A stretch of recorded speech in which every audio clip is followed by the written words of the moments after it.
kalau kita melihat ya, ini kan sekarang ini banyak peneliti. Tapi kalau kemudian kajian dari Mas Heri ini seperti apa, Mas? Apakah memang Jakarta saja yang berpotensi untuk tenggelam atau seperti apa, Mas, kajiannya? Ya, jadi kalau dari hasil kajian kita ya Jakarta ada potensi ya. Tetapi kalau 10 tahun lagi sebenarnya masih relatif aman lah ya. Tapi kalau kita bicara 2050 potensinya akan lebih besar.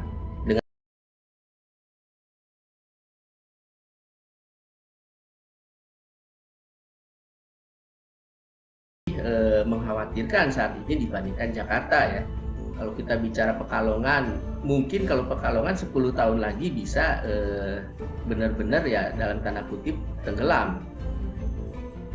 Baginya apa yang disampaikan oleh Presiden Amerika merupakan warning. Dirinya masih yakin jika upaya pemerintah untuk membuat tanggul sebagai langkah pencegahan sementara terus dilakukan, maka prediksi tahun 2030 Jakarta akan tenggelam tidak akan terjadi.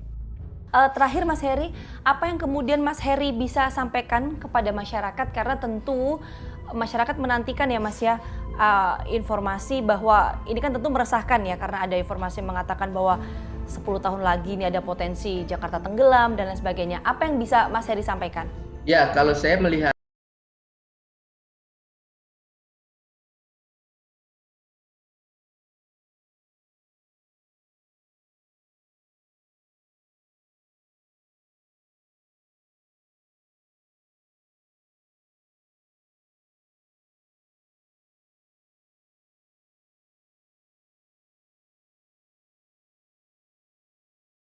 yang dilakukan oleh kita ya, khususnya pemerintah, sehingga potensi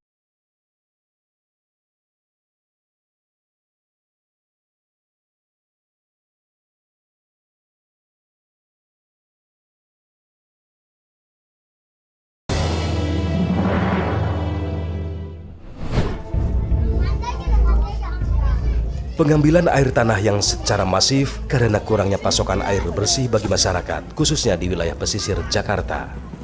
Pemerintah terus mengupayakan agar masyarakat tak lagi menguras air tanah untuk kebutuhan sehari-harinya yang membuat permukaan tanah terus menurun setiap tahunnya. Yang sudah saat ini dilakukan oleh pemerintah Provinsi DKI Jakarta ini adalah mengenai perpipaan, sistem perpipaan yang kemudian menjadi fokus. Nah, ini sudah sejauh mana Pak progres perpipaan ini Pak? Ini akan diteruskan, kita mengerjakannya double track. Satu adalah dengan bangun pipa, yang kedua adalah dengan membangun sentra-sentra distribusi air. Jadi kita bawanya pakai tangki.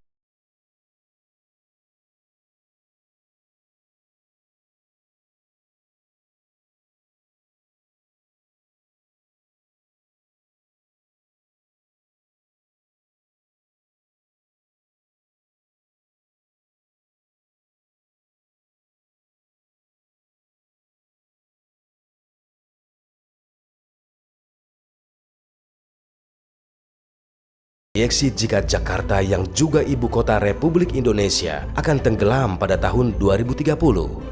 Membereskan naiknya permukaan air laut bukan hanya seperti kami bangun tanggul, itu kan temporer.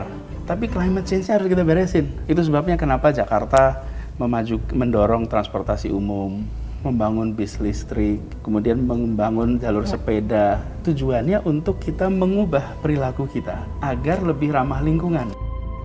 Namun meski begitu, Gubernur Anies Baswedan mengklaim adanya pelambatan penurunan tanah dari tahun 2007 hingga 2021.